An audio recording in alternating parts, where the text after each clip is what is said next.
La Corte Penal Internacional se fundó en 1998. Su norma fundacional es el denominado Estatuto de Roma.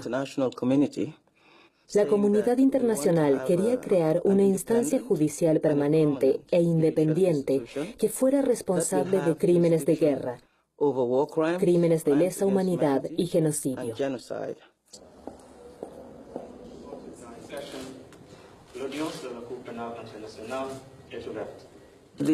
El motivo de la existencia de la Corte Penal Internacional son las víctimas.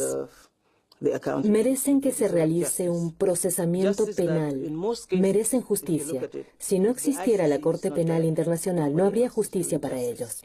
La Chambre demande maintenant a chacun des accusés s'il souhaite plaider culpable. El fiscal de la Corte Penal Internacional, Fatou Bensouda, estuvo en Colombia. Aquí se reunió con el presidente Juan Manuel Santos y altos funcionarios, entre ellos el fiscal general de la Nación, Néstor Humberto Martínez. Un serio llamado le hizo Bensouda al jefe del ente investigador. La fiscal de la Corte Penal Internacional, Fatou Bensouda, estuvo en Colombia y en la rueda de prensa realizada en Bogotá, en la que entregó un breve balance de su visita, señaló con preocupación que no recibió información precisa de parte de la Fiscalía General de la Nación sobre las investigaciones a generales y coroneles de las Fuerzas Armadas en relación con las ejecuciones extrajudiciales en las que están implicados 29 de ellos. Nosotros hemos hecho solicitudes de información al fiscal general, que aún no se nos ha proporcionado toda esa información que hemos pedido, pero que obviamente estaremos basando el concepto de esta corte en la información que recibamos. Lo expresado por Bensouda es muy grave, más si se considera, como lo señala el abogado Elmer Montaña, que uno de los objetivos de la fiscal de la Corte Penal Internacional era indagar sobre las investigaciones de las ejecuciones extrajudiciales o falsos positivos. La Corte Penal Internacional funciona como un órgano de justicia residual en aquellos casos en los cuales la justicia de un país se niega a actuar o pretende cubrir con impunidad a grandes responsables de crímenes de lesa humanidad. Otro de los temas que le preocupa a la extrema derecha en Colombia, puntualizó Montaña, es si la fiscal Fatou Bensouda indagó sobre la lentitud de las investigaciones contra el expresidente Álvaro Uribe Vélez. Si la fiscal de la Corte Penal Internacional advierte que aquí ha habido una dolosa inactividad del Estado en cabeza de la Cámara de Representantes, de la Comisión de Acusaciones de la Cámara de Representantes, para proteger a Álvaro Uribe, no se nos haga extraño que asuma por vía de esa competencia residual la Corte Penal Internacional estas investigaciones.